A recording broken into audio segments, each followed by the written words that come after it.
দেখছেন বিস club biscuit presents প্রবাস কণ্ঠ প্রাইম নিউজ।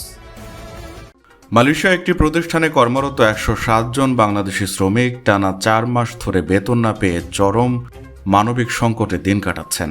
শ্রমিকদের অভিযোগ, অ্যারাফোম কোম্পানি দীর্ঘদিন ধরে তাদের বেতন পরিশোধ না করায় অনেকেই খাবার, বাসা ভাড়া ও নিত্য প্রয়োজনীয় খরচ চালাতে হিমশিম খাচ্ছেন।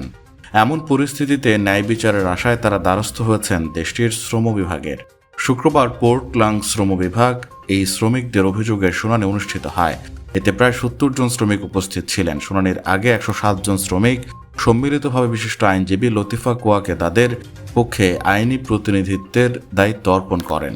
শুনানির শুরুতে উভয় পক্ষের মধ্যে মধ্যস্থতার চেষ্টা করা হলেও নিয়োগকর্তা পক্ষ জানায় বিষয়টি নিষ্পত্তির সিদ্ধান্ত নেওয়ার ক্ষমতা তাদের নেই। তারা নতুন করে মধ্যস্থতার তারিখ নির্ধারণের আবেদন জানায়। তবে শ্রমিকদের আইনজীবী বিষয়টি আর বিলম্ব না করে সরাসরি শুনানির মাধ্যমে নিষ্পত্তির দাবি জানান। মালয়েশিয়ায় থাকেন, আন্তর্জাতিক কর্মপরিবেশে স্মার্ট ও সফল ক্যারিয়ার করতে প্রস্তুত, তবে আপনাকে খুঁজছে প্রাণ মালয়েশিয়া। সমগ্র মালয়েশিয়া জুড়ে বিভিন্ন পদে আপনি হতে পারেন আমাদের পরবর্তী টিম মেম্বার। আপডেটেড সিভি সহ হোয়াটসঅ্যাপ করুন এই নম্বরে। শেষ পর্যন্ত মামলার পরবর্তী শুনানির তারিখ নির্ধারণ করা হয়েছে আগামী 14 সেপ্টেম্বর। এতে ক্ষোভ ও হতাশা প্রকাশ করেছেন শ্রমিকরা। তাদের ভাষ্য, টানা 4 মাস বেতনহীন অবস্থায় দিন কাটানোর পরও আরও প্রায় 3 মাস অপেক্ষা করতে হবে, যা তাদের দুর্ভোগকে আরও গভীর করবে।